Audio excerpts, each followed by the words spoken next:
Hello and welcome back to the NBA DFS Slate Breakdown for Thursday, December 26th. We're back. We got 9 games on FanDuel, 7 on Draftkings. I'm your host, Tyler Wiemann, and I'm going to be breaking down the slate. But first, come join us at LionStar. $39.99 per month gets you access to all we do, all the props, all the DFS. You get it all for one low price. Now, let's just jump into the slate and knock it out. There is a lot of moving parts on this slate. It is wild that over like the last couple weeks span, there really hasn't been that much basketball played, but yet the injury list is huge. So it's going to be an interesting slate to watch news-wise, but let's dive in right now. All right, starting with the highest owned point guard on FanDuel, we got Malik Monk, 28% owned. I'm definitely going to have some Monk. I like him in this spot. He's 6.9K, 5-star alert score.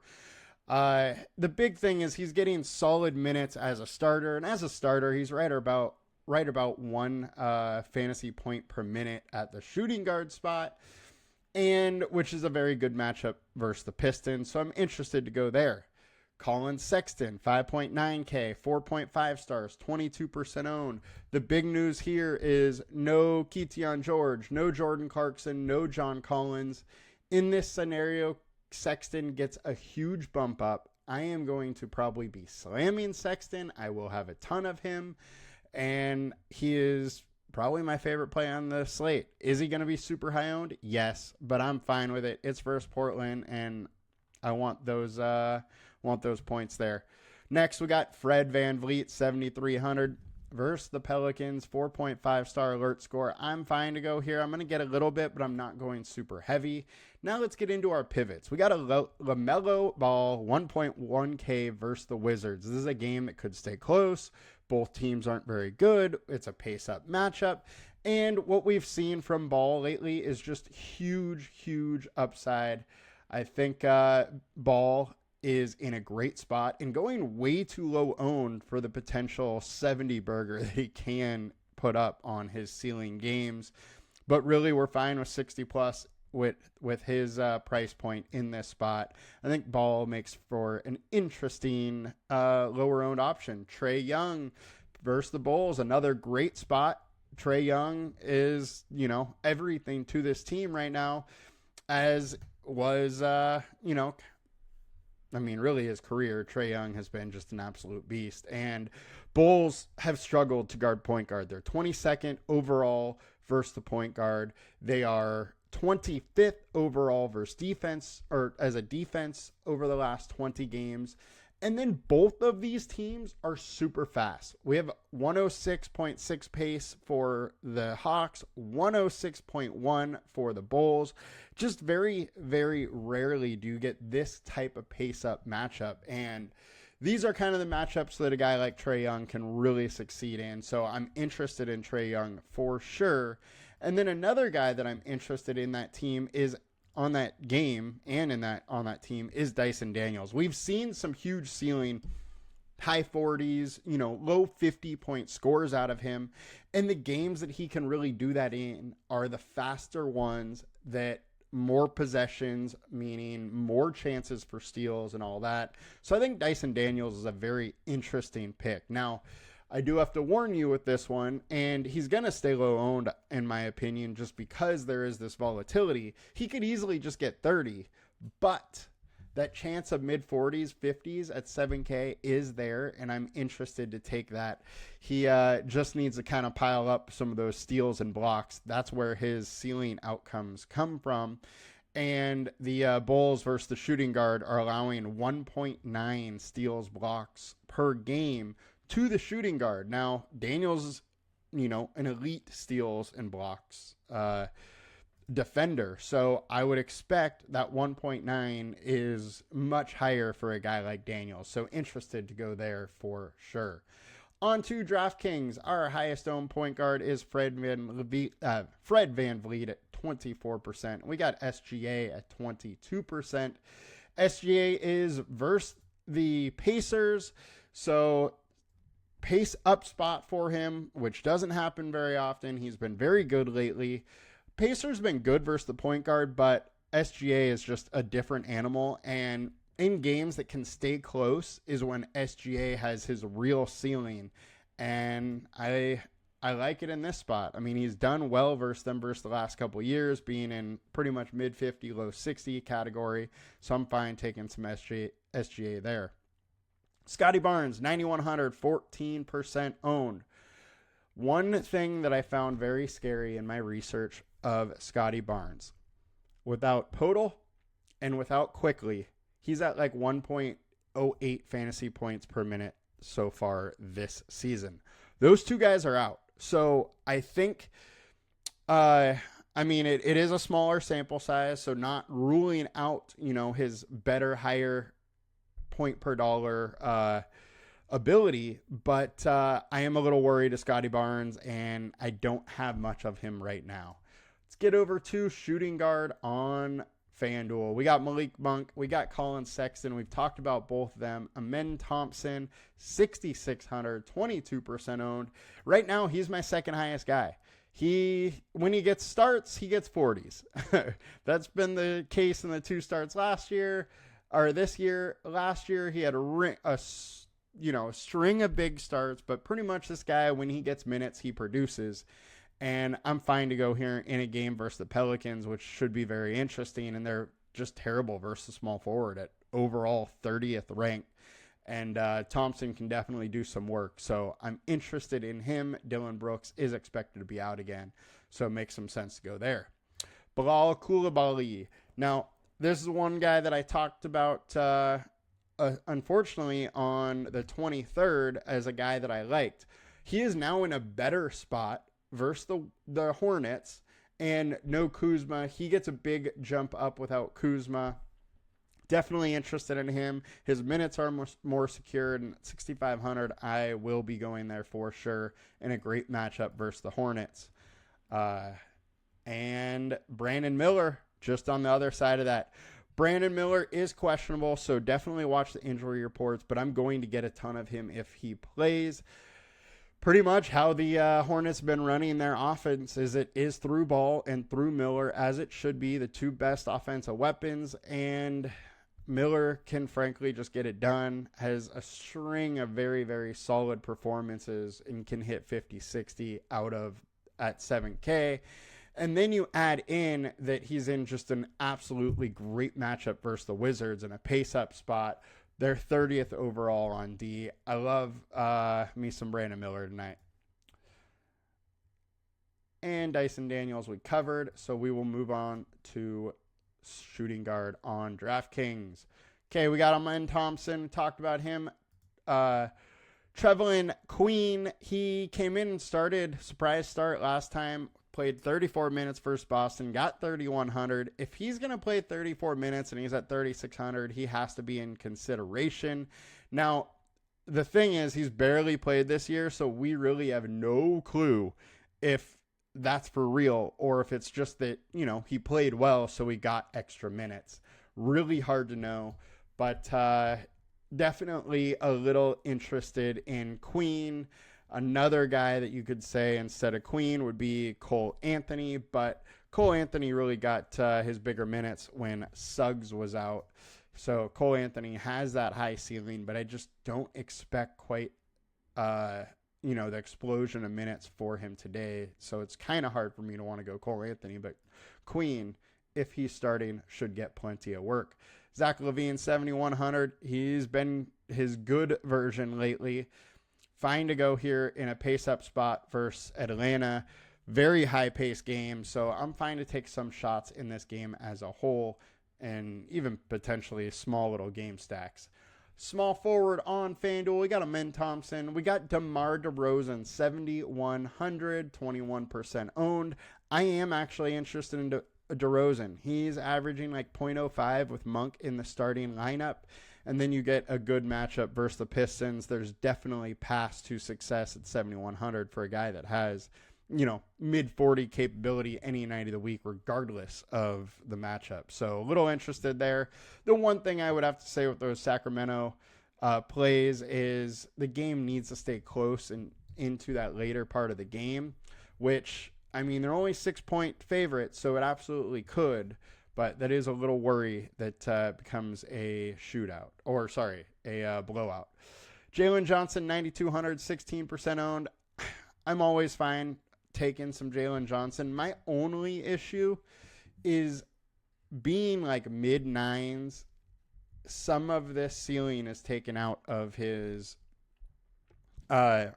ceiling outcome, just taken out a little bit. Now, he's well rested. The dude can do it all. Super high-paced game, and that is when Jalen is his best because he needs those rebounds, need the steals, wants to get out and run with being a smaller power forward. So I think Jalen Johnson's in a great spot, and I don't mind taking some swings at him. He did have 53 versus them earlier this season. Now pivot time. Bilal, we talked about Lauri Markkanen. Look, with all the Utah Jazz people out, I think this is a great spot for Markkanen. He probably starts at the small forward, which Portland's been bad about covering. He also has a little more upside in his minutes. The shots have been there lately. I think he's good for 34, 35 minutes, maybe 36 tonight, just due to the fact that there's no Collins, George, or Clarkson. So he's going to be a primary scorer option versus a very bad team and in a pace-up spot. Makes a lot of sense to go to Markkanen. Jalen Williams, 8,300. I mean, what can you say about this kid? This kid's been absolutely dominating all season long. He's averaging 42 fantasy points per game over the last 20 starts, and he's at 8,300 in a high pace up spot, which could go into the fourth, being close. So very interested in Jalen Williams. Brandon Miller we talked about. And we will move it on to small forward on DraftKings. Thompson, Levine, KCP, Kentavious Caldwell-Pope. You got to consider him a little bit with all the injuries. He's playing a solid amount of minutes, and all it really takes is him to get a couple shots at 4,300 to be at least mid-20s. But we have seen him hit, into the 30s so many times over the last couple years, so we know he has it, and I'm fine to take some shots. Don't love him as a higher-owned option, but you could do worse. I'm not going to fade him just because of his ownership. Now, power forward, DeMar DeRozan, Jalen Johnson, Kelly Olynyk. Linux, 4,400. His minutes are low. He did get 25 minutes the other night, so maybe they are willing to give him a little bit more. If that's the case, if he gets 22, 24, he starts to look interesting at this price. But where he is currently right now, playing limited minutes, I can't do it. RJ Barrett, 8K. Fine if you want to take some swings. I don't love the spot, but I do like it at least more than Barnes. He is at a similar spot, like 1.08 fantasy points per minute without Quickly and Podol. Small sample size, but there's definitely a path. All right, pivot time. Micah Potter. So this guy is the guy that started last game versus Cleveland with no Collins, and if he starts again, I'm going to be playing him. Look, he's, as a starter, 1.03 fantasy point per minute. On the season, without Clarkson, George, and Collins, he's at like 0.93 fantasy points per minute. So if he starts, I'm probably going to have a decent amount of him. In the two starts, he played 32 and 26 minutes. I think he definitely could get more of the 26 to 30 range, and honestly, 26 is enough for me to probably have 30, 35% of him. This is a guy that, and we may not know about this until later because it is one of the later games, so you could get him a little under-owned as well, which for me is very interesting. And only guy we haven't talked about, my pivot list, Domantas Sabonis. With Malik Monk starting, he's at like 1.4 fantasy point per minute, and he's versus the Pistons, who aren't very good and can't stop the center. So interested in him. However, I do have to note, he is questionable, and he missed shoot around this morning, so there is a very real chance he could sit, and this is one of the news factors that could change this whole slate, and we don't know until later. So if you want to build lineups without Sabonis, as Sabonis is out, that will drastically change your lineups. You're going to have to change some of the projections for the Sacramento players, but that is one of the routes you can go today to get different and try and really capitalize on some of the late value that could open up in on this slate. Power forward on DraftKings: Alex Sarr, Santi Aldama, Tristan da Silva. Sarr 5,400. Look, he's playing enough minutes. He's right around fantasy point per minute. Gets steals, gets blocks versus a Charlotte Hornets team that's not that good, that allows a lot of blocks. And really that's where his DFS value comes from. So I'm absolutely interested in some Sarr. He plays 30 plus minutes at 1 fantasy point per minute, and you're looking right around 30 as it is. So he plays well. Then he's going to 35, 37 plus, and he starts to look interesting. But you do need to get that 30 minutes, which isn't necessarily a guaranteed with this Washington Wizards team. However, at least there is no Kuzma, so he could slide to the power forward with Joe Val at the center a little bit as well. Santi Aldama, look, he comes off the bench, plays big minutes. I'm fine to get there, but I have a very hard time wanting to go there at super high ownership with volatility of a bench player. But as you can see, he has been extremely consistent at like 6x plus at 5,100. So the price is right. If you want to go there, I totally get it, but there's just volatility. 21 minutes, 31 minutes. 25 minutes, 21, 19, 26. You just don't know the minutes he's going to play. If he gets minutes, this price is too low. That's just the question you're taking. At 17%, I wouldn't really be fading him because of the ownership, though. I do got to say that. Tristan da Silva, 4,300. I just don't really think the upside's there. And let's get to the center spot on FanDuel. We got Kelly Olynyk. You know my thoughts there. We got Clint Capella, 5,100, 15% owned. I think Capella is super interesting. All right, Bulls, 29th versus center. Capella's played 26 minutes last game, only 19 versus Memphis, 22. His minutes kind of been all over there, but no Okongwu, I think, leads to the potential for extra minutes. Now, Nance is an undersized center, and you have Vooch, who's a solid size center. They're going to want Capella out there, even though Capella's D isn't that great. I think Capella gets, more like 26 minutes opposed to the 23. And in a good matchup with the ability that he has to score fantasy points, it gets really interesting. And if he plays well when he's on that 26, minute track, then maybe he gets 28. And then you have, that 40 plus fantasy point ability there. So interested in some Capella for sure. Also interested in Walker Kessler. Kessler is a beast. And look what he's done against Portland. 51 late last year, 49 earlier this season. We were all over that game, by the way. And I'm absolutely interested in Kessler. I think he owns Ayton personally. And pivot-wise, Alperen Sengun versus Pelicans. I mean, Missy is playing decently, but it's going to take a lot to slow down Sengun, and I just don't think he has that in him. Sengun has huge upside, and all you really need is a couple more minutes. He had 47 versus them earlier this season. Last season, he had a 60 burger versus them. Let's go Sengun, and we talked about Sabonis, so center on DraftKings.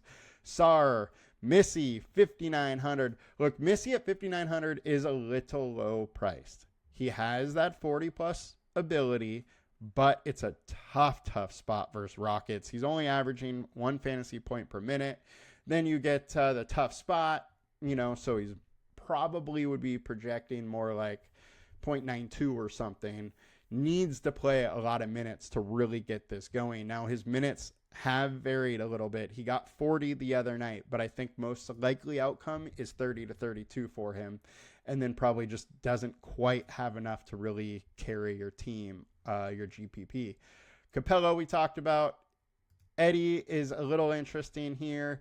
The thing that I find interesting is he played 24, and then the last 2 games, 27 minutes. If he's getting 27, 28 in this spot, I find it interesting. If, he goes back to 24, then he's not in any of my lineups. That's the big thing here.